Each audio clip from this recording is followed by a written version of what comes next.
I was chimichanga guy, I was hot dog guy, I was double bacon cheeseburger guy. The majority of Americans are still eating this kind of garbage. And a lot of times your job is not your purpose. And it's such a bummer that there are so many people who have not found their reason for being. True raison d'etre. If you continue to kick your heels into the ground and you got your blinders on, then your early onset curmudgeon disorder is gonna become chronic curmudgeon disorder. I'm never back when I was a kid. Get off my lawn. And then eventually you're going to die from terminal curmudgeon disorder. It's not a good thing. I think you're going to like today's presentation. And I call it the Do Right List. And why do I call it the Do Right List? Because, when I was a wee lad, I did most things wrong. Wrong. I'm talking. Hey, by the way, I'm in this little tea shop. I'm in Scottsdale, Arizona. Look at that. Isn't that cute? I love that. Look at that back there. I think that's a baby dinosaur drinking a beer. No, I think it's tea. Anyway, so, and I've done a lot of work on myself, and that's the reason why I'm able to be in this place in my life, where, I'm doing a lot of things right. But I want to tell you something. This list, and I have 31 items on this list. And I want to say this. The Do Right list is my list. This might not be your list. So these are the things that are important to me. And some of them I'm killing them. I'm on it. I'm very consistent with them. And the ones that I'm really sticking with and pretty consistent with have made a real change in my life. And others that are on this list that I'm going to read to you, not that good yet. All right, but I know the importance of them. I know the impact that they can have not only on me, but my wife and my friends and my family and all of you out there. Look, I'm not trying to be perfect in any way, and trust me, you can ask Shauna. I ain't perfect. Even coming out here, right, just getting to this spot right here in this restaurant. This is the third place I was in. The first one was so loud, it was I ordered Mexican food. It's being delivered to the table. It's about a quarter mile from here. Well, not, maybe about a 16th of a mile here. It's going to show up on the table, and I'm going to have to put it in some styrofoam and eat it later tonight because I wanted to make sure that I was here for you. And then I went to another place, and they were supposed to be open till 8, but they weren't open. And I'm really enjoying this, and I just didn't want to miss out on having to share some ideas that I have with all of you. So here we go. Without further ado, you can tell I was running across the street. No lights, hair flying. So here's my Do Right list. And again, I want to get into some detail about what that really means. These are the things that I want to try to do often, things that I want to be consistent with, things that are the opposite of the do wrong list. Like what would be the opposite, for example? Heavy drug use, horrible diet, zero exercise, impatience, terrible friends, not ever helping anyone other than yourself all the time, being selfish as opposed to selfless, right? And if you look around, I'm sure there's some people that I might have just described that are in your life. All right. And it happens. Life is hard, it's difficult, and the world is a heck of a crazy place. And, it's hard to do the right thing all the time. And doing the right thing requires, more energy, more effort. And doing the wrong things is easy. You know what I mean? And it's very selfish, like I said. So, I'm going to go down my list here. It's 31 things, and let's hope that this doesn't take 3. Shauna's like 3 hours, man. There's no way you're going to get through the whole thing. But I'm going to spend a little bit of time on each one. And some of them, it's like, Tony, I've heard you say that before. Because it's, who I am as a person. So you ready for number 1 on the Do Right list? It's exercise. What a shock. All right. So, why does Tony Horton exercise? Because I have to be the person that I represent to you, right? I can't be somebody who's, sometimes exercising, sometimes not, cutting corners, doing crash diets. You know what I mean? Like working out so hard and overtraining and hurting myself. So for me, exercise is a day-to-day, regular, 5 to sometimes 7 days a week. And it's been that way for decades. Because, the exercise part of my life, whether it's a plyo session or yoga or a chest and back or my ninja course or whatever it happens to be, that allows my mental and emotional focus or my mental and emotional abilities to work at the same level as the physical, because they're all connected. They are not separated. And I know that. And the reason why I used to exercise was purely for my ego, purely for aesthetics. How much do you bench? Who cares? I'm 65. Do you think I care how much I bench? I don't care anymore. I just want to function well. I want to be flexible. I want to move well. I want to think clearly, and I want to be productive, and I want to be creative. And that's what exercise does for me. And so exercise is something that for me to do it right, for it to be on the do right list, it has to happen all the time. Like breathing, like eating, like working, like paying your bills, like sleeping, like all the things that we always do, that we automatically do because we want to survive on this earth. Now I want to thrive. Exercise is part of thriving. So there's number one. I'm not going to spend any more time on that. Pretty clear. Number two, train for adventure. Oh, what does that mean? So there's a regular exercise, and then there's also a different type of exercise that is focused more on the kind of adventures that you want to have. Now, I don't rock climb much lately, but I used to train to be a better rock climber. All right, so I wasn't just in the house doing exercises or going to a gym and doing exercises. I was going to a rock climbing gym, and I was, going to seminars and classes to learn how to top rope and how to lead climb. It's a very skill-based athletic thing. It's like physical chess. That's what rock climbing was, and it still is. And whenever I get a chance, I'll go bouldering just because I like that. It's a really cool technical thing. All right. So there's regular exercise, and there's also training in a more specific way that allows you to have the kind of adventures, the physical adventures that bring the mental and emotional shift and the joy and the happiness that comes from doing that. And that's why I've been to 15 extreme ski camps, because I was a subpar skier and I wanted to ski cooler terrain, and I wanted to go heli skiing, which I've done. And so, 15 times in, working with some of the best extreme skiers in the world, I've been to Chamonix, France, and Mont Blanc in France, and I've been to Valle Nevado in Chile, and I've heli skied in South America and in Canada and here in the United States.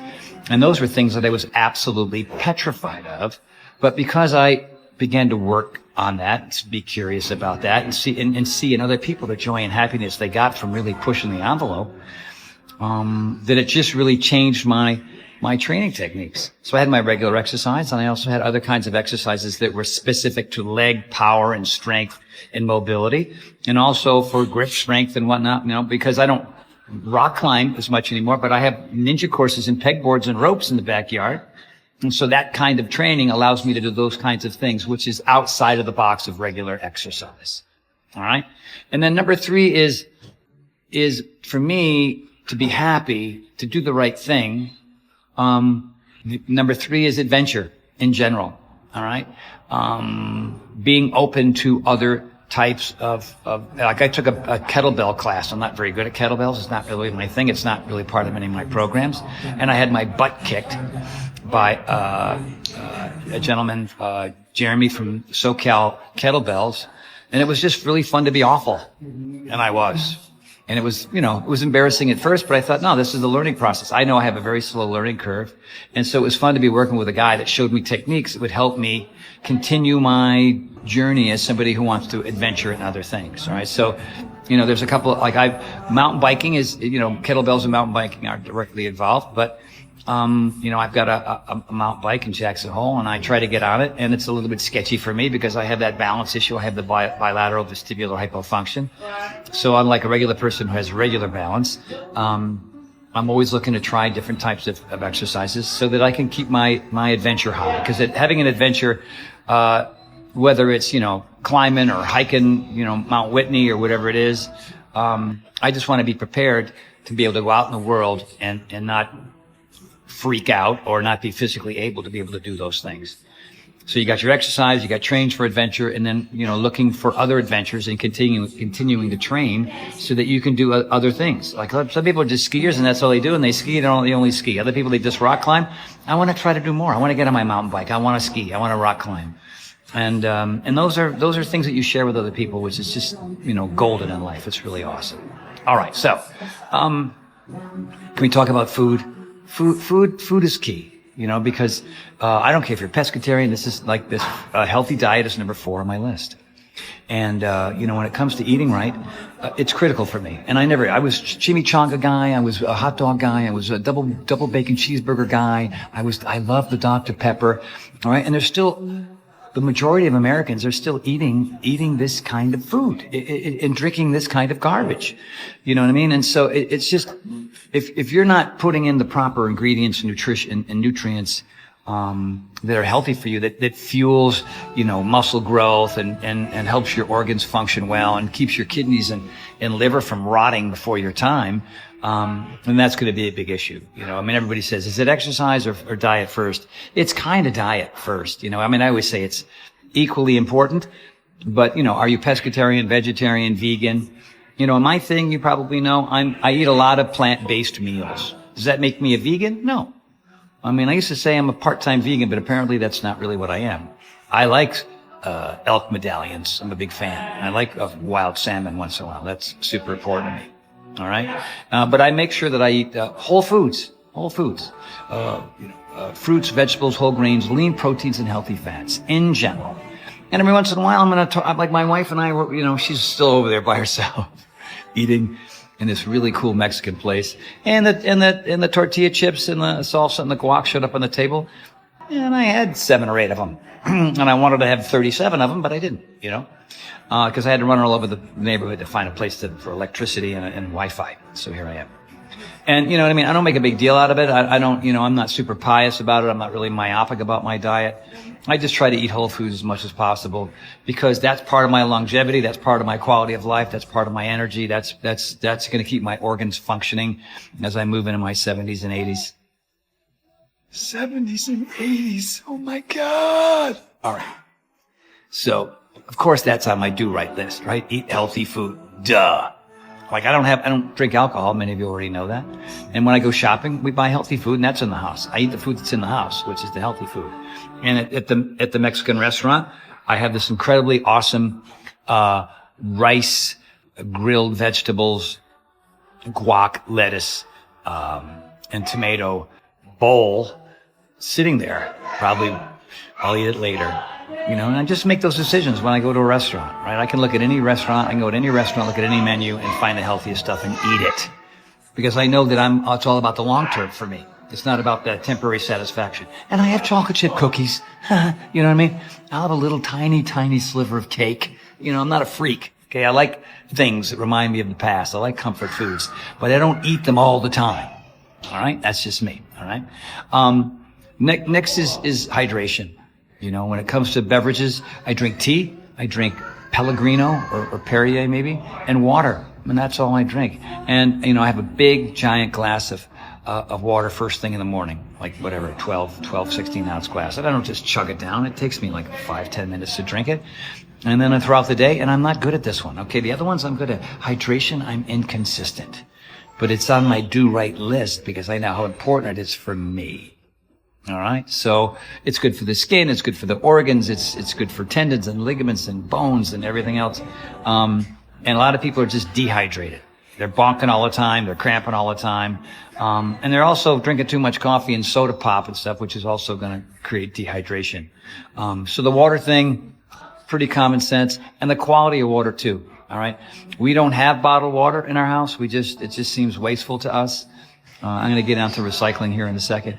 But there's just no bottles in the house. We have a water filtration system. You can get them anywhere. You get the fancy ones or the cheaper ones, but you want to improve the quality of the water. You want to get all the garbage out of it.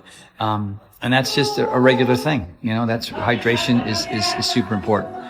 And then next for me, as an athlete, as an aging athlete, somebody who, whose body doesn't recover as quickly as it used to, who I want the energy and I want the strength.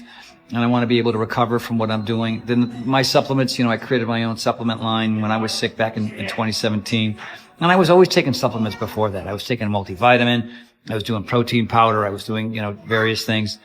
And, of course, when I got sick, it was a long haul. It was terrible. 25, 30 pounds down. And, I had to create supplements to help my body do what it needed to do, especially if somebody was getting older. Now, a lot of people are like, do you really need supplements? What a waste of money, blah, blah, blah. Okay, well, if you're exercising hard and you're breaking down your muscles and your tendons and your ligaments, you're going to have to take longer time in between each session for your body to recover and also to have the energy to be able to do what you're asking your body to do, especially if you want to try to improve over time. You want to get stronger. You want to get faster. You want to get leaner. You want to burn more calories. You want to, and that's, if you're a 5 to 7 day a week guy like me, like every college, Olympic, collegiate, Olympic, and professional athlete, high school athletes, every coach, every trainer who's working with athletes have got them on some decent supplements. It's just part of the game. You know what I mean? So you have to either buy, if you buy into it, then you're going to just notice that you have more energy when you're exercising and you're going to recover faster after doing what you just did. It's just math, man. All right. So, if you want to know more about my supplements, go to mypowerlife.com. Check it out. Okay. So, next, good sleep. Not just sleep, but good sleep. All right. Now, some people, they need their 8.5, 9 hours. A lot of professional athletes are getting 9.5, 10 hours because they just pound themselves so badly. That's the recovery time. Now, there's a mindfulness aspect as well. There's letting that pendulum swing in the other direction so that your body can kind of, so you can find the quiet in all the stress and chaos in life. But good sleep involves a lot of stuff. And you have to kind of, first of all, set the mood. You know what I mean? What's your mattress like? What's your pillow like? What are your sheets like? You know what I mean? What kind of light do you have in the room? Do you need ambient sound? Do you just want it? Me, I like a dark black room, dead silent. All right. So, and a lot of people don't have an environment. They got the A train, right? They got the Midtown train right outside the window. Clank, clank, clank, clank, right? But, a lot of us just have crappy sheets and terrible pillows and horrible mattresses. I hope you can hear me you like the music? Anyway, and so for me, and this is another category where Tony doesn't do as well as he should and knows he does. And every time I go to bed a little bit earlier than I'm supposed to, and I know what time I have to get up, and it's 8 hours plus, my next day is killing it. But whenever I get like 6.5, 7 hours, I'm dragging butt, man. It's just really, really hard. The circadian cycle that happens inside of your noggin, if you're getting the right amount of REM sleep and deep sleep and everything else, if you're getting that 8.5, 7.5 to 9 hours of sleep, depending on you, everybody's different, then you're just going to perform better. You're going to create better. You're going to have more energy to work out. You're not going to crave garbage food because poor sleep causes folks to create a chemical reaction inside of your head so you can eat garbagey food. Oddly enough, the science shows that when you get good sleep, you have more discipline in general when it comes to everything else in your life. Them's the facts, boys and girls. All right, so there you go. Sleep. Now we're talking about numbers 8 is self-care and mindfulness. Now, when I was in the old Beachbody days, and we were training hard and we were trying to eat right, and there was no mindfulness. It was sort of some people meditated that I knew, but I didn't really meditate. I found that to be very difficult. It wasn't really my thing. And then when I got sick, I went, the one thing that I need more than anything else to deal with the stress that caused my Ramsay-Hunt syndrome in the first place was learning how to breathe, how to be quiet, how to be present, how to be in the moment, how to chill, how to just relax. And it can be box breathing, it can be meditation, it can be whatever, taking naps, walking the dog, listening to your favorite Justin Bieber song. I don't know what your mindfulness is. And it can be in the morning, it can be at night, it can be while you're driving the car, it can be while you're sitting on the toilet. Good time to be mindful. Just deep breaths, box breathing, inhale 4, hold 4, exhale 4, whatever your deal is, whatever it is, whatever mindfulness you need to make your mindfulness list. I have 10 things on my mindfulness list. 10. That is right. And I just I'm freaking out. What's going on? I got things going on. And sometimes breathing is enough, I mean, the mindfulness, qualities I think I can come up with while the music is pounding in my ears, from just taking regular breaths is as powerful as good old-fashioned yoga or mindfulness, right? Or just breathing exercises or meditation, I'm sorry. It's powerful, it's important, and, our new platform, Power Nation, the Power of 4, has all 4 components. It's really, really important. And a lot of people, it's just not their thing. I don't want to do it. They want to burn the candles at both ends. And that can be a struggle. Life can be harder if you just don't know when to chill. All right. And when to relax and when to smile, when to laugh, and when to just hang out. Go out in the patio if you got one and just stare off into the distance. And just close your eyes and breathe, man. It's simple, it's perfect, and it's easy. All right. So there you go. Self-care and mindfulness. Now, this is another area here. This is number 9. Hope I'm not overwhelming you already. Can you believe I have 30? Can I get 31 in before 6:30? Let's see. Personal development. All right. So whether it's Deepak Chopra or Andrew Weil or Gary Zukav or Tony Robbins or Richard Carlson, I'm just going down my list of books and seminars. And I did something called Temenos years ago, and a lot of people are doing EST. I don't know. And for a lot of folks, it's just going to church. You know what I mean? That's your way of searching how to be a better human being. And for me, I had financial issues, and I had relationship issues, and I had consistency issues, and I had a lot of, I wasn't even very good at reading, writing, and arithmetic. You know what I mean? And I didn't certainly get any kind of personal development, information, as a young man. It just wasn't on the radar for me as a young kid in the 70s. But then in about the 80s, the late 70s and 80s, I started picking up some books that had some information that was so powerful for me. I thought, oh my God, I'm not doing any of this stuff. And I learned how to be, a better partner. I learned how to not piss my money away. I learned how to be more consistent and fight the procrastination and the laziness that's sort of inherently me. And then I started eliminating the other behaviors that just weren't serving me anymore. And a lot of it was diet and lack of exercise and focusing on the problem all the time and not the solution. And so, I don't know who your personal development guru, mentor, coach is. Maybe there's somebody in your life. Maybe it's one of your parents. Maybe it's your football coach. Maybe it's your pastor. It could be anybody. And I'll get into mentors and coaches and stuff in a second. But personal development, for me, is a journey to go on to help me correct a lot of the things that I needed to do to grow my do-right list, right? And then I discovered about, pretty far into it, that personal development is not really personal after a while. It really starts to turn toward you not focusing on yourself, because that's the initiative initially. Like, I'm struggling in these areas. Now that I've begin to solve some of the issues in my life, and now I have the time and the energy to begin to focus on others, to help others, share what I know with others. Because, and of course, the worst kind of advice to give to others is the kind that they've never asked for in the first place. All right. So you gotta look for people who are really coming to you for advice. And that's the neat thing. Like I never thought I thought I was going to be an actor, and I was just going to be a guy doing TV shows and movies and stuff. It didn't turn out, even though I do have a movie coming out. It's kind of weird. But anyway, another story for another day. And that's it. If you're struggling in a lot of areas, no man or woman is an island. It's really hard to figure this stuff out on your own. And a lot of people go round and round and round. They keep making the same mistakes over and over again, and they think they're gonna create some kind of a solution for themselves, and it's just not gonna happen, man. You got to go outside of yourself and look for quality sources and learn to be a better person in every possible way you can imagine. And all you have to do is write down all the areas where you're struggling, and then you go out and search and try to find the people and the books and the seminars and the events. And it's hard, and sometimes it's not cheap. Picking up a book is relatively cheap, though. That you can do. And for me, it was all books. If you look at my shelves, it's literally 60% personal development stuff. And I learned in almost every one of those books. Oh, by the way, once you start to practice some of the things that you're learning about in this book, it's officially not about you anymore. It's about what you can take that you've learned from here and share it with others if they so desire. All right. So there you go.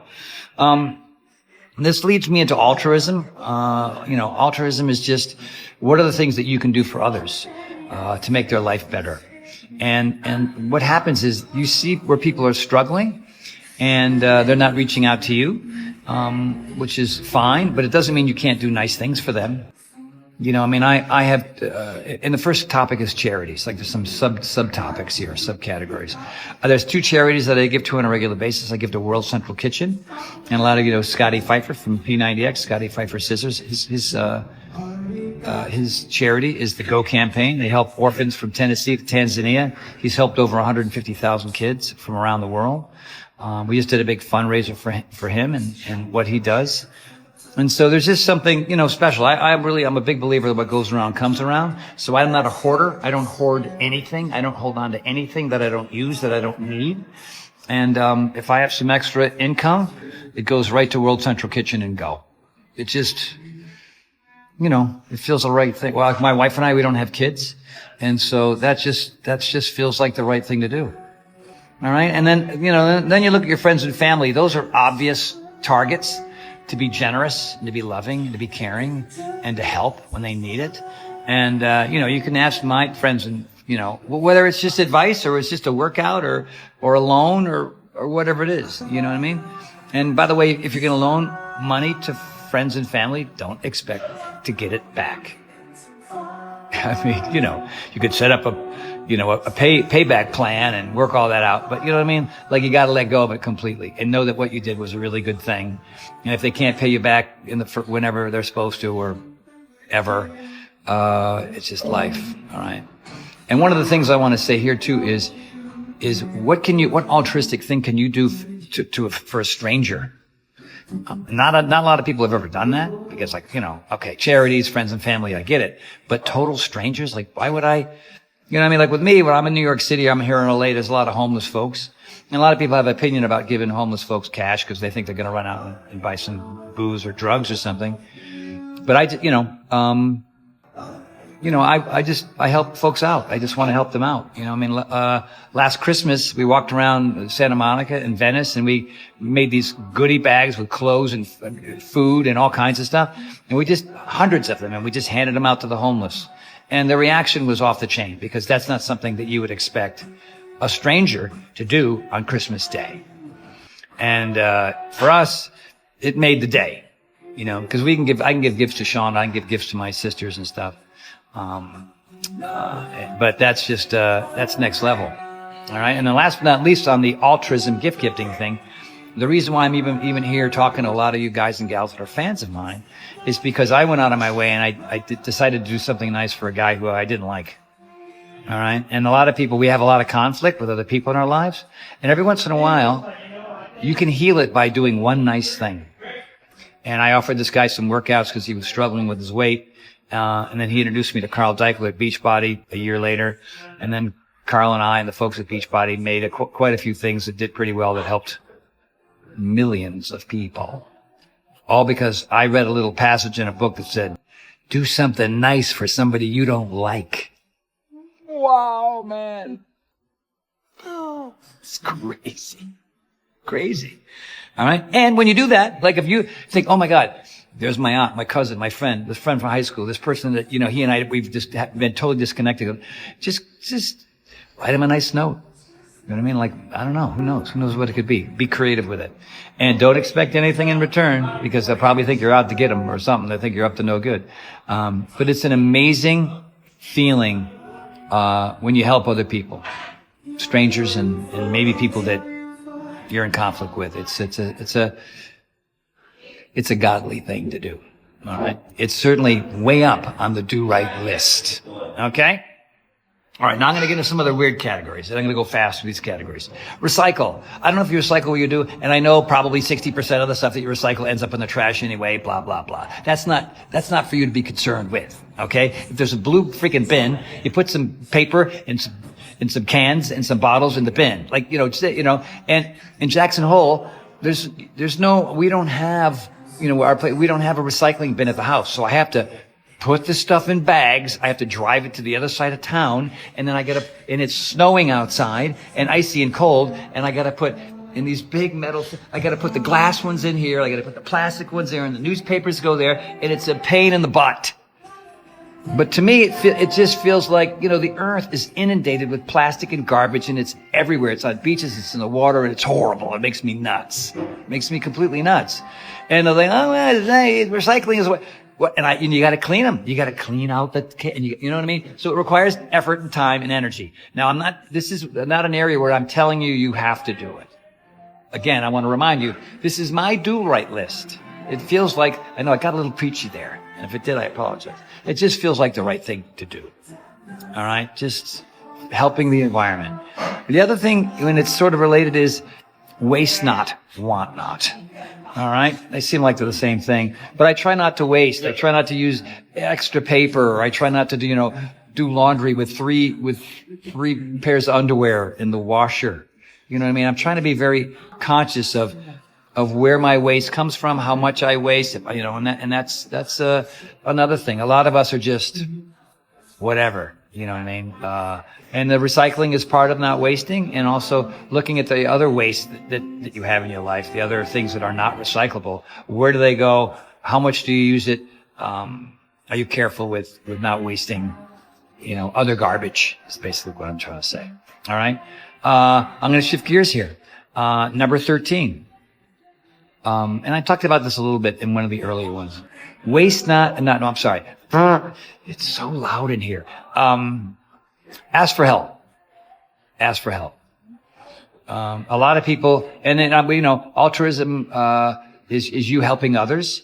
But if you need that help, where do you go for it? I have a lot of acquaintances, and a lot of them friends, that are just keep trying to solve problems in their life, and they keep making the same mistakes over and over again because they're not looking for somebody else's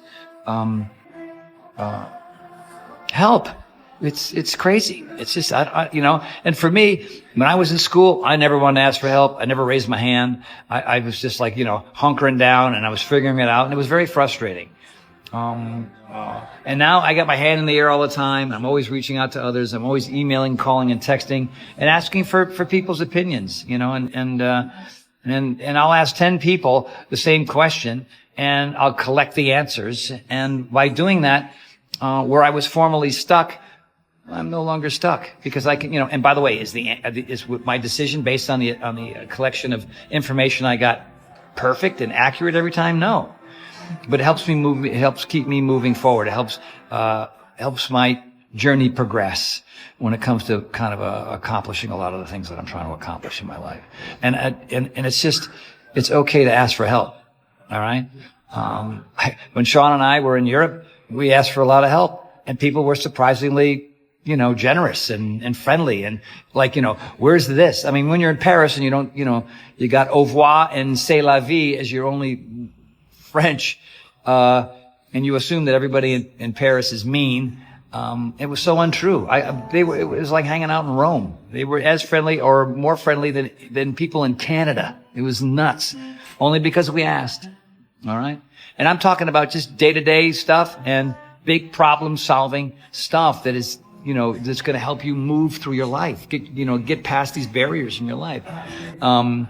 And there's, smart people, and maybe smart people who know other smart people. Pick up the phone.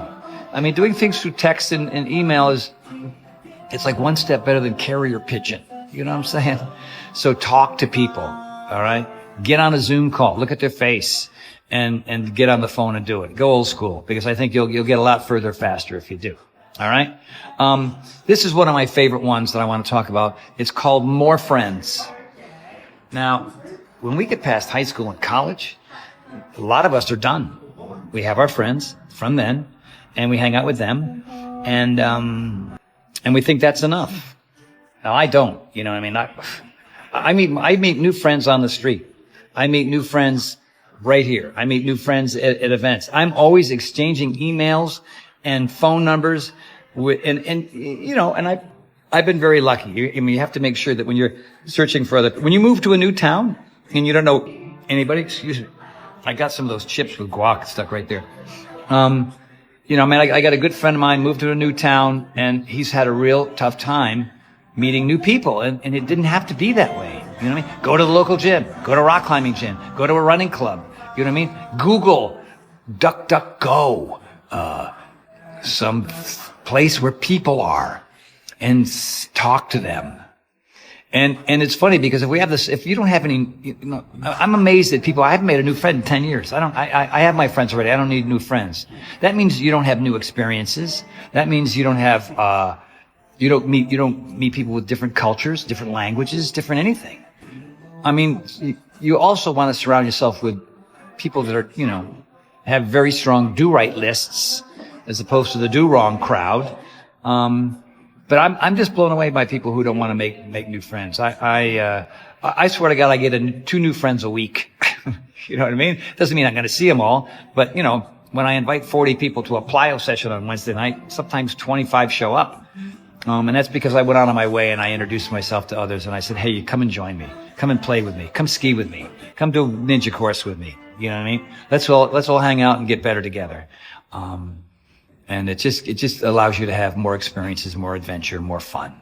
And if those things are important to you, it helps to have more friends to do it with. Okay? Don't keep relying on the same folks because their lives are up and down and all around, and your world goes from like a lot of friends to only a couple, and then a lot of times you find yourself alone. And if you're not a loner, and alone sucks, it's because you didn't go out of your way and make new friends. That's really important. Number 15. Funny. You gotta find funny.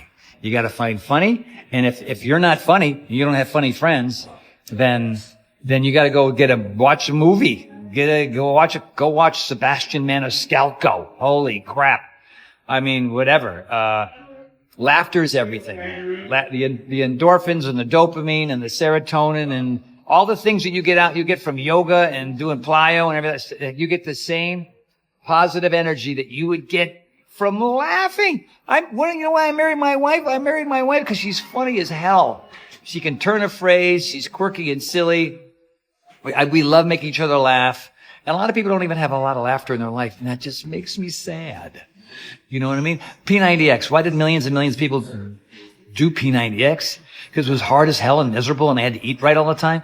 No, because we made it silly and you laughed and it was funny. God, don't smash your face, bro. You know what I mean? Do your best, forget the rest. Everybody beautiful. I don't know what the hell I said. It's, they just let me go and have fun. And, but laughter's huge and it's important. And, go buy a comedy album or stream one. You know what I mean? It's important to do because it changes your brain chemistry. And it allows your body to heal. There's so much, just Google, DuckDuckGo. I just like saying that. Give Google some competition. The power of laughter and the power of funny and having that in your life on a regular basis is as important to me as exercise itself. It's way, way, way up there. It's hard to be, to think about taxes and traffic when you're laughing your butt off. You know what I mean? So, I don't know your way of finding funny. I don't know your way of finding your friends, but to me, this is my do-right list. Surround myself with, half my friends are comics and actors that are silly. It's just, I don't know, it just turned out that way. I guess I gravitate to those kind of folks. So maybe they're not in your gym, but I'm telling you, when you meet the funny people, when you meet people that make you laugh and smile, those are the ones you want to be around the most, oddly enough. You know what I'm saying? I think you do. All right. Here's another one. My do-right list. Purpose. Now, my purpose is to help other people find their purpose through exercise and eating right and stuff like this, right here. You and me, going back and forth. Well, me going and you watching. And my purpose initially was I wanted to be an actor and a performer, and I ended up kind of being one anyway, but sort of by accident. And a lot of times your job is not your purpose. It may be being a housewife is not your purpose, or being a dad is not your true raison d'etre, your reason for being. And it's such a bummer that there are so many people who have not found their reason for being yet. They don't really, and they're in their 30s and 40s and 50s and 60s. You know what I mean? So sometimes you got to go back. Here's the book I would suggest. The Magic Lamp by Keith Ellis. Write that down. The Magic Lamp by Keith Ellis. Keith Ellis's book, The Magic Lamp, showed me that I have other options. My old acting coach, Daryl Hickman, once said, most of you here in this acting class, you ain't gonna make it, man. This business is a monster. It's a bear. It's so hard to really make a living here. So find your second thing. What's your second thing and your third thing? Because your second and third thing might just be hobbies. You know what I mean? Great story is a gentleman who was an accountant and he was good at it. Wasn't his reason for living, but he made a good living and he supplied for his family. But he was at the bike shop every weekend, Saturdays and Sundays. And so the manager said, do you want to work here, dude? Because you know more than the rest of my employees. So he's working Saturdays, and he was working Sundays, and his wife was very cool about it, which made it easy for him. 5 years later, he owned the bike shop. That could be you. You know, dabble in the things that you love. Your job might not be that, but dabble in the thing that you love and just be patient with it, and that could be your purpose. My purpose, I'm so lucky to be able to have that. It's magic for me. All right, next, we're making our way. Number 17, plan it and then do it. All right, so when it comes to exercise, for example, if you plan your exercises, you'll do them. If you just wake up in the morning and go, I don't really have a specific time, I hope I get it in before midnight, it's just not going to work. Now, if you're a 5 to 7 day person like me, you have to plan them in advance. And you have to tell the entire universe what you're doing and when you're doing it, and not to disturb you or try to plan anything else around it. It's just, and if exercise is the foundation of who you are, which it probably is for a lot of you, once you figure this stuff out, it's life-changing. All right? So you have to plan like a vacation. Do you not plan it? Where you just drive down to the airport and walk up to the counter and hope it all turns out okay? I mean, nobody does that, right? We plan things that we really, really want to do because we want it to work. And that's really, really important, especially with exercise. You know, when you go to the grocery store, do you have a shopping list, or you just hopefully you're going to wander the aisles and grab whatever? You know what I mean? And this requires being organized. You know, organization gives you the freedom to live the life that you deserve. If you're unorganized and you're all over the place and you don't know up from down and you don't have scheduled sleep patterns, and it's just, we're all making life much harder than it has to be. And again, is this your do-right list? This is mine because I struggled in these areas. Now I plan everything when I never used to plan anything. And the difference is incredible. All right? Here's one for you. And not everybody can do the whole world, but you should travel the earth. You should travel the earth. I go to events and I ask people out in the audience, it could be 50 people, it could be 500 plus, who does not own a passport? You can see hands like very slowly. It's mind-blending to me. Just go get the passport, whatever, especially if you don't have any plans to travel right away. And you can go, you can travel the other side of your state. Every state in this country, at least in the U.S., there's amazing things everywhere. California, North Dakota, Maine, Florida, Texas, Mississippi. There's all kinds of national monuments and national parks and places to go hike and bike and swim, and it's nuts. And then, then you go to Canada and Mexico. That's how I started. I didn't go anywhere. I went going to Canada. What do they speak up there? I'm going to Mexico. Oh, como está? You know what I mean? And that was it. It was the United States, Canada, Mexico. And then finally, I went to Europe. Oh my God. I went to Paris. I went to Rome. I went to Venice. I went to Germany. I went to South Korea. I went to Japan twice. I went to South America. And it's the coolest thing you can do. Now, traveling from, other side of the state doesn't cost as much. Going to Paris, costs more. And this is my to-do list. But the experiences you have, the cultures that you're witnessing, and the people that you meet changes you for the better. You become more open-minded, more optimistic, more understanding when you travel. So I highly, highly recommend it. And here's another one. And this is kind of like what I was talking about before. Meet everybody. Talk to everybody, no matter where you go. So when you're traveling, say hello. Learn how to say hello and goodbye in the country that you're in. It's an amazing ride. And I love meeting everybody. I mean, I have my friend, Vache Azarian. He's a regular friend who works out with me 5 to 6 days a week. Why would I ever know the Armenian guy named Vache Azarian? You know what I mean? I got other friends from different parts of the world, different cultures. That turns out, even though that their upbringing, his Armenian upbringing was kind of like my Italian one. All right? Like, oh wow, look how similar we are instead of how different we are. So it's really, really important to go meet folks of other skin color, people of other religions, people of other cultures, and you discover that you have a lot in common, and your life becomes more fulfilled. At least mine did when I do that. There you go. So, and here's another one. The music is back. it's always nice to try to learn a second or maybe third language. Like Scotty Pfeiffer Scissors, he speaks Swahili fluently. He speaks Spanish fluently. He speaks Italian pretty damn well, and French as well. When he goes places, you know, he can at least communicate with people.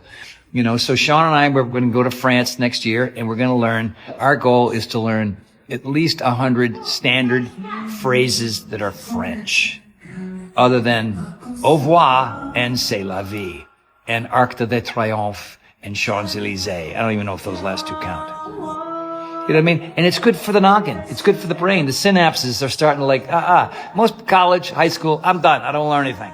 I go to work, I deal with work, and your world gets smaller and your brain stops functioning, and then you can't communicate because you stop learning stuff and meet new people. Not me, man. And this comes from the guy with a C- student with a speech impediment who was scared to death and procrastinated all the time and was super lazy and never really exercises and was sad and depressed and terrible all the time. And then I got outside my comfort zone, and that's coming. That's another one. And life is cool. It's cool and fun now. All right? Meet everyone. Learn a new language. Okay, so here's another one for you. And this one is entitled Scary and a Little Bit Dangerous. Scary and a little bit dangerous. Another way to say that is get outside your comfort zone. You know? The first time I heli skied, I thought I was going to poop my pants. I mean, full, just, what? All I can think of is avalanche, helicopter crash. I'm gonna cause an avalanche when my helicopter crashes. I was pretty sure, you know what I mean? But I did lots of research, and I talked to a lot of people, and I asked 1,000 trillion questions, and you know what I mean? Because I wasn't gonna go into it blind. I wasn't just gonna go, yeah, I'm a skier. I'm just gonna go on this heli trip. No. It took me ding, ding, ding, ding, 5 years to gather the courage to say yes. And on that day that you're going through the avalanche protocol and you're learning about helicopter safety and you're listening to the instructors and it's going in this ear and out that ear, right? And then you're in the heli and then it takes off and then it lands on this peak and then the heli takes off and you get out and you put on your skis and you have the most ridiculous, incredible, mind-bending, super experience you've ever had in your life. Yeah. The first time I ever lead climbed up a rock. The anchor's below me. If I fall, wham, it's, you know. But you're very present. Can't think about traffic or taxes, you know. And like my ninja course in the backyard, people show up who are very fit, are very able, and they look around and go, today I'm going to break my leg, you know. And, but you know, you surround yourself with the right folks who can guide you through these things. You ask the right questions. You modify, you power down, you figure out ways to do a version of whatever that thing is. And, this comes from a guy who was always scared and never got outside of his comfort zone. Ever. Because I didn't want to embarrass myself. I didn't want to get hurt. I didn't want to have a horrible experience. I preconceived that the experience was just going to be horrific. Big transition for me. That's a full 180. It took years for me to get there. But that's on my do-right list. Because with it, it's a bigger life. It's a living large kind of life, right? So that's, very important. Are you ready? Almost there. What time is it? 7:19. We might crack this out in an hour, man. Or it's 6:19. Clean house. Clean house. Get rid of it. Get rid of the newspapers that are 5 years old. Get rid of socks that have holes in them. Get rid of, your bell-bottom pants with stripes down the center. Maybe they'll come back, but get rid of it. Clean house. All right? Give stuff away. People who come to my house, there's piles of clothing and things and candles and chess sets and containers. They come to the house and there's this constant stuff that I don't use anymore. They've lived their time in my world, and there are other people who are in need, who are friends of mine. My sisters, they got tired of it after a while. I would send them boxes and boxes of ski gear and clothing, and they go, yeah, you don't have to send us your old crap anymore. But quite a lot. It's important to look around your place, in your garage, in your closet, in your drawers, and not see just it's stuffed with crap you don't use. Bring it, give it to friends, give it to Salvation Army, give it to some charity that would be dying to have your stuff. And like I said before earlier in this conversation, organization gives you the freedom to live the life you want, because clutter just slows you down physically, mentally, and emotionally. It's just, and you get so used to it, you think it's normal. My favorite show is Hoarders. I watch that show and go, I just want to bulldoze that freaking joint. It's just shocking to me that people have so much junk. You know what I mean? This is, again, my do-right list, not your do-right list. So that drawer in the kitchen with pens that haven't no inks come out of them since the 90s, throw it away. Throw it away. Don't give that away. You throw that away. You give some stuff away. You throw other stuff away. Clean house. Sean and I are pretty good at that. We'll have some stuff and go, oh my God, can you, I saw 2 t-shirts the other day. I'm like, wow, these 2 t-shirts have been in these drawers for 5 years. I never wear them. Pulled them out. And they're on the giveaway. It's called the giveaway table in my gym. My friends are going to come in and go, boop, boop. They're going to take them because they're nice t-shirts. I just don't wear them. So why do I have them? Stupid. Gone. Okay. It's Mr. Dinosaur. Okay. Well, here we go. Clean house. When I had titled this one, Establish the Problem, Then Search for the Solution. A lot of times, people, maybe it's you, that are always talking about all the garbage and all the crap and all the things and how everything, and this is one where I struggle so much. I know better. Tony Horton knows better, but sometimes I just get into the muck and the mire of the issues, especially when things pop up out of nowhere. Like you think everything's great and then bang. Yeah, I thought we had that under control. I thought everything was solved. I thought we were good to go. And then the opposite occurs.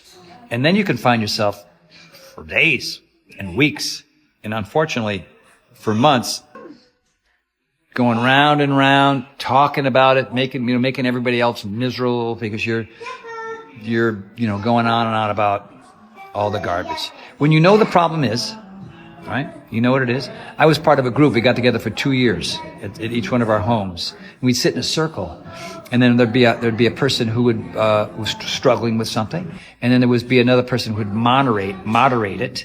So one person's here, the other one's here, and the rest of us would be in a circle, because you know what I mean. I'm a personal development guy. I wanted to figure out my stuff, and one person would simply say, "All right, in 1 minute or less, describe what the issue is." Well, I'm having a really bad time with my mom. It's been bad. It's getting worse. She's getting older. She doesn't. Okay, good. Now, then the monitor would say, give me some possible solutions to this. And most people, their brain doesn't even go there. They can't even go to, I don't know. I guess I could just tell her to stop, or I could, have a conversation with her, or it's my mother. It's very very dominating. I don't know if I could do that. And then that person who's got the problem and the person who's trying to help them find the solution, they would ask the people in the circle, does anybody have any suggestions as to what to Tom or Harry or, and the person, Tom or Handy, who had the problem, if they didn't want any advice from the people around, then they would zip it. And 2 years in this group, it was amazing for me. I mean, I just busted through. I was like, oh, okay. Instead of just whining about it, I know what it is, and now what do I got to do? And I would write down all the possible options to not solve it today, not solve it tomorrow, but at least take steps to get to the next thing. All right? I mean, this comes with your purpose. This comes with exercise. This comes with your diet. This comes with your patience. This comes with, not your patience if you're diet. This comes with your ability to communicate with people. This is like every category of your life. If you're stuck, establish it, ask the questions, and begin to move forward. This was a big thing for Shauna and I when we were first hanging out, she loves this, and she's like she doesn't even mention the problem anymore. I don't even know if she has any problems anymore, because she's just like automatic. solution finder. And she gets so much done so fast because she knows that squandering time bitching and whining, complaining about how terrible everything is doesn't move anything forward. So it's a big deal, and it's important to do. Okay, that's on my list. All right. And they're back to back. We're on a journey. All right. All of us are. We're born and we die. And then there's a bunch of stuff in between. And it's up to us to figure out how that's going to go. All right.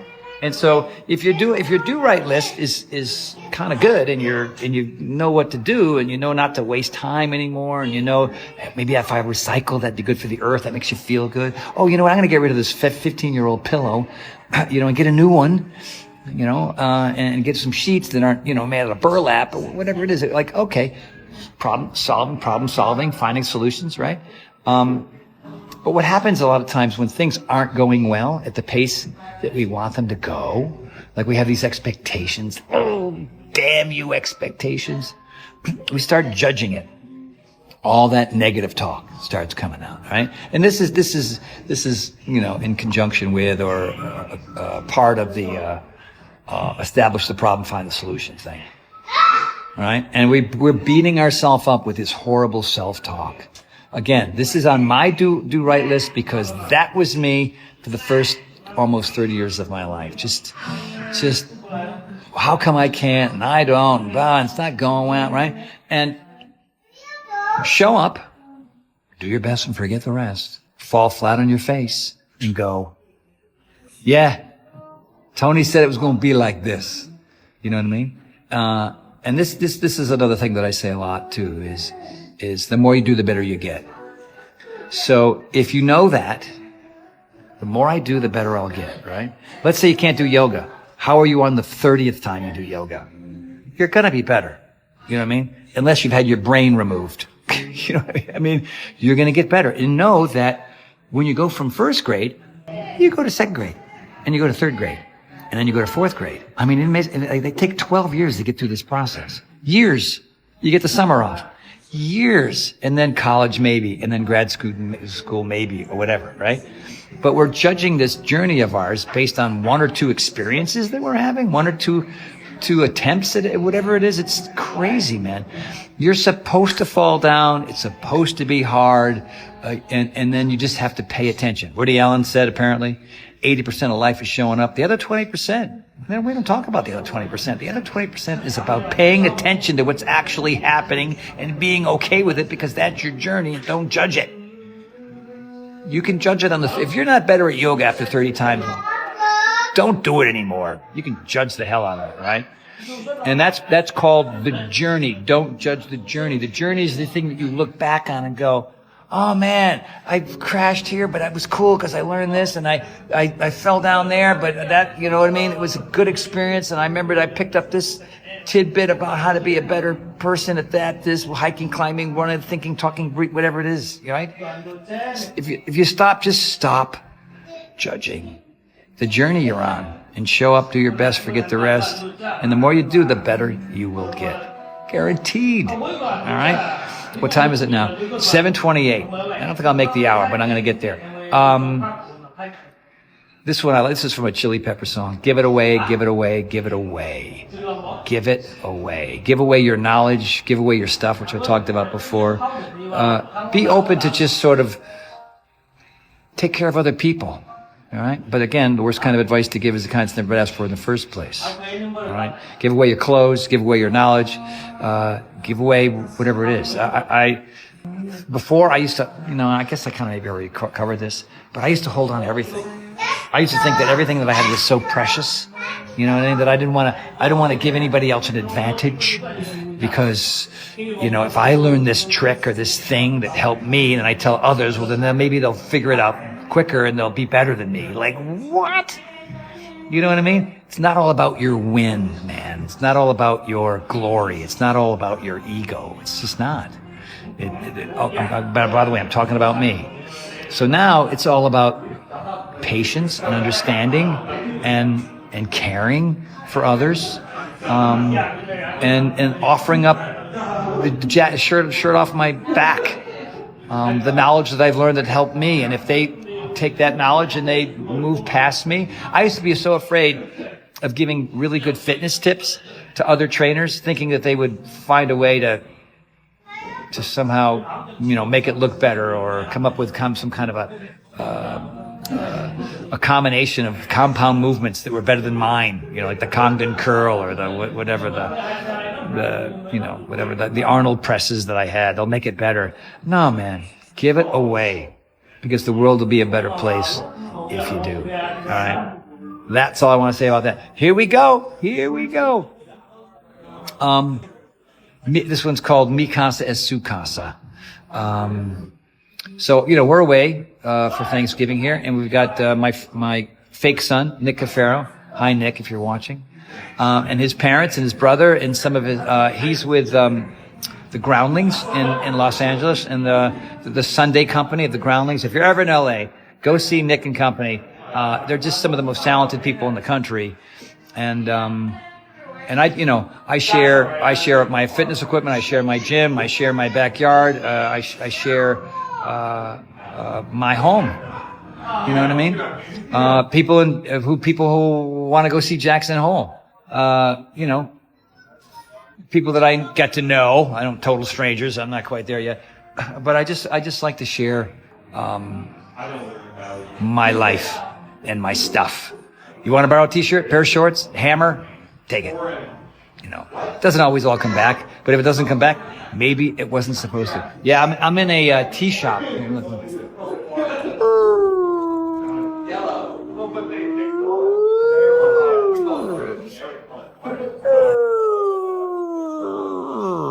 you go. That's where I am.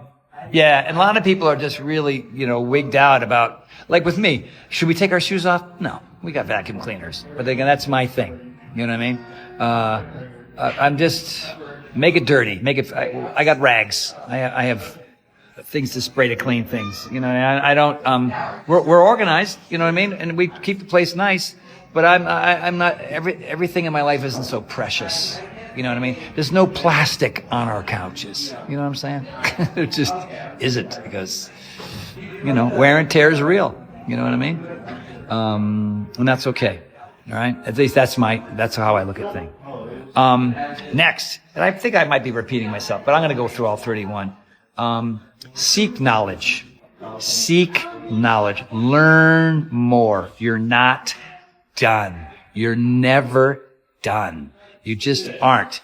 You know what I mean? You have to keep on, because what was when you knew everything, time, the technology, everything's changing. It's changing rapidly. And with me and technology, I'm the worst. Okay, this is a Tony Horton fail. Big capital F. The fact that I managed to run halfway across this neighborhood to end up in this coffee/tea shop and get the list up on my laptop where the battery was had 1%, found a plug in the wall and got the internet to get here. All right. I really must want to be here to be able to share this list with everybody, my do-right list. So, I got a bit of a learning curve here. I was born in the 50s, 13 years after World War II. You think 13 years after World War II they had the internet? No. They didn't even they had phones were made out of rocks. That's how old I am. But knowledge is important. You know what I mean? Because you got to keep up with the times. And if you're not seeking knowledge on a regular basis, you're going to end up with early onset curmudgeon disorder, because you're going to see the world very differently than everybody else who is continuing to grow with the changes that are happening on planet Earth. And then if you continue to kick your heels into the ground and you got your blinders on, then your early onset curmudgeon disorder is going to become chronic curmudgeon disorder. And then eventually you're going to die from terminal curmudgeon disorder. It's not a good thing. You do not want that. So you got to stay open-minded, and you have to be a good listener, and you have to hang around young people who are different than the way you think, because they know stuff that you don't know, even though you're wiser than in other parts of your life. So you have to be able to be okay with exchanging ideas and concepts and strategies and things. All right. And that keeps you, from being sad, depressed, and angry about how the world is changing, and it's just, I remember back when I was a kid, and I get off my lawn. You know what I'm saying? yeah, seek knowledge. All right. Next. You ready? We have 1, 2, 3, 4 more. 4 more. This one is called Separate the Wheat from the Chaff. All right. So what do I mean by that? Now I'm going to talk people here. And I brought this up before in other conversations. There are people that you know are just cool, funny, and smart, and together, and they're exercising, and they have lists like this, where they're like, I just want to be a better human being, and they're kind, and they're thoughtful, and they're patient, and they listen to you, and they give you good suggestions, but only when you ask, and you think, and they're not drunks, and they're not drug addicts, and not that folks like that who are in your life don't need help, and maybe if they're looking for your help, then you got to go help them, right? But these are people, because here's life, tick, tick, tick, tick, born, dead. All right. And so in between born and dead, it's good to surround yourself, with the wheat and not the chaff. All right. The good stuff, the stuff that creates, a quality life for you. And too many people, sadly, and sometimes they're in your house, and then you're related to them, and it's difficult, but they're finger pointers, and they're naysayers, and they're conspiracy theorists, and they're angry, and they're myopic, and they're pious, and they're just early onset, chronic, and terminal curmudgeon-y sons of guns. You know what I mean? And you know who they are. And maybe sometimes that's kind of who you are. You know what I mean? And if that serve you, that doesn't serve you at all. All right? So, you have to make a decision. And there are people that have come and gone in my life. And I've had some very difficult conversations with some folks.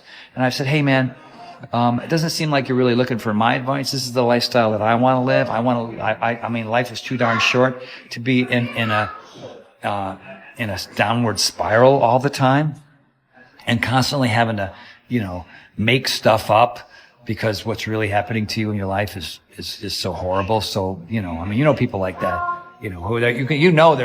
They're screwed up 6 ways to Sunday, but they make it out like everything's great. You know what I mean? Like they can't even tell the truth about their own reality. It's hard.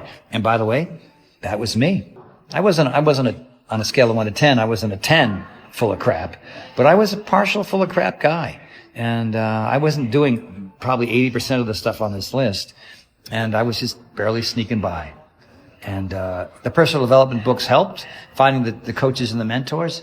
And especially cleaning house. All right. Getting rid of the chaff and hanging out with people who were getting after it. And a lot of them were very intimidating. And they were like, wow, I'm not like you at all, but I'm going to hang as long as I can. And I'm going to eliminate the people who are just in a big struggle. They're focusing on the problem all the time. All the time. Ain't no solution finders there. And you gotta just decide, out. All right? And you call them up. Talk to them. You have a tea with them. These are tough conversations to have, man. You know what I mean? But if bored, dead, what do you want to do in between? All right? You want to be with some killer folks, and I'm very lucky. The people in my life are just awesome. They're better than me. Honestly. All right. Find your teachers, coaches, mentors, and muses. Now I have an acting coach that I had, Daryl Hickman, changed my life. I drove an hour and a half from one side of town to the other to go to this acting class, and I was not a good actor, but this man was a gem. He was just an important person. The weightlifting coach that I learned about fitness for the first time in college at the University of Rhode Island was the first teacher or coach or mentor that was a funny, cool, nice, thoughtful guy that allowed me to grow at my pace. All right? He didn't berate me, he didn't scream and yell at me, he didn't tell me I was a loser. I grew up in the 70s, so it was kind of the vibe back on the East Coast. Either you were a winner or you're a loser, and and there was nothing in between. And I was a bit of a, right? So I was just lucky enough. And so when I had those experiences with those kinds of people, that's all I searched out for. And when I found somebody who was, who talked the talk and walked the walk, but in reality they were full of crap, it's pretty easy to figure that out right away. A lot of times we hang on to these people that are famous and they're wealthy and they're successful. But we don't realize that they're not authentic, and they're not maybe honest, and they're not the real deal. There's a lot of smoke and mirror mentors, coaches, and muses out there. You know what I mean? And sometimes initially it takes, look at the people that fall into these cults in this country. All right. These very charismatic leaders, that turn people into zombies. You know what I mean? And, you should be able to, be yourself and be honest and be authentic and not be berated for it. You know what I mean? Good teachers and coaches and mentors and muses are out there, but there's probably twice as many people who are just full of baloney. My name is Tony, and I don't think I'm one of them. All right. 2 more. And now, how long are we into this? We're into 1 hour. And we've got a kid over here. You can hear he's going nuts. I think he's drinking too much caffeinated tea. One of the things that I discovered about myself early on, and when I had this speech impediment called cluttering, the cluttering came for a lot of reasons. It was because I was insecure, and I was afraid to communicate with people very well, and I was so nervous that I would talk really quickly, and I think that's what cluttering was. And who's that sexy gal that just walked by? You see her? That's my wife. And I had a very limited vocabulary. I mean, I'm not Johnny Wordsmith or anything, but I can turn a phrase, Occasionally I'm a malaprop. See what I did? There's a word. Like columbaceous, didactic, ostentatious, churlish. I like words. Words are fun. All right? I used to have a calendar where there was a new word of the day, and I would try to use that word all day. You know what I mean? Use the word, Packerman-Dandick in a sentence all day. Not easy. All right? And so what that did was, part of my speech issue was reading into a recorder or playing like cassette recorder, and I would read text, newspaper, magazine, book, and I would read and listen to myself afterward. And it forced me to slow down. And I also increased my vocabulary so I could communicate in a better way. Also, I'm a big fan of trying to avoid the you knows and the ums and the like and he's like and we're all like and it's like rad bro and it's important as a communicator, as somebody for a living who cues exercises and workouts, to be able to disseminate. There you go. There's another one. But what happens is the more words you use, the easier it is to communicate, so that people can appreciate the knowledge that they're getting through somebody who can do it in such a way with humor. Rhetoric is really important. There's different kinds of rhetoric. There's artistic rhetoric and structural rhetoric. There's all kinds of things. I mean, I was a communications major in school, and I was pretty good at giving a speech without stuttering and stammering and being short on some of the words I needed to be able to say what I wanted to say. So adding more words is a good thing. And not using words improperly. A malaprop is somebody who uses big words improperly. And that just helped me. Again, this is on my do-right list. Whenever I'm watching a TV show or reading a book or watching a movie and I hear a word I've never, what is that? And I will go right to I used to have to go to the dictionary before and try to look it up, not even knowing how to spell it. But now it's super easy to find out what words mean and then practice those words. It's just a fun little thing, and I do it. It's important to me. All right? So use your words, use them wisely, and stop using ones that maybe are creating problems. And like a subcategory here is know your audience. That's really important too. Like when you're talking to your grandparents, there's certain words that you use that are respectful, right? When you're talking to your buds, there's another group of words that you use to communicate with them. All right, and know to make the difference. All right, a lot of comics know this for a fact. Like they go on a tour and they're different audiences, different cities, different age groups. They communicate them in different ways, and that's just respecting the people you're talking to. And that's something that I learned as an actor, as somebody who is trying to be a better dude. All right, so last but not least, number 31. You made it, all 2 of you. I don't even know how many people are here, and my phone is about to die. So here we go. Fill your life with joy, happiness, and laughter.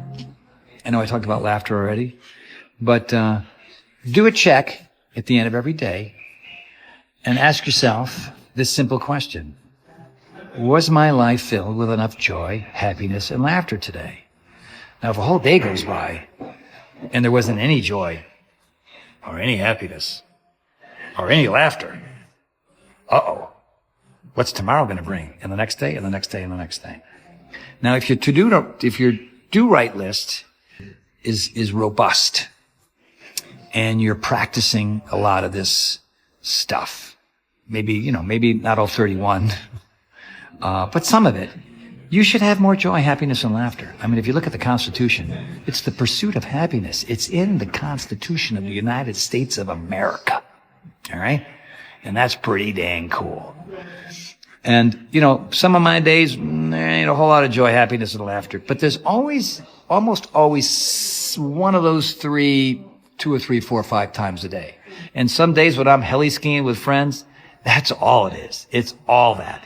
Because I'm participating in an event that used to scare me to death that I could never afford. And I can afford it because of you, and all of you are there and be able to,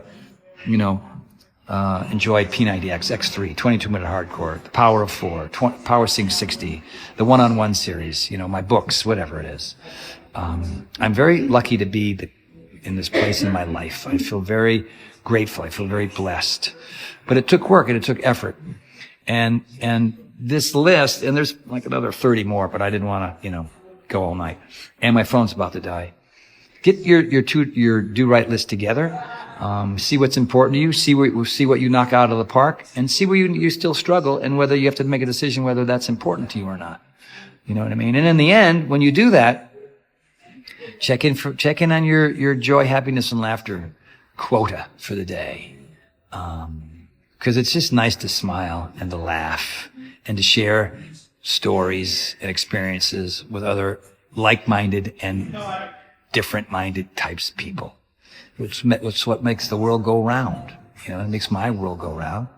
And that's it, everybody. I'm thankful that I love these Tuesday, talks with Tony. I don't even know what the title is anymore. Tony Talks.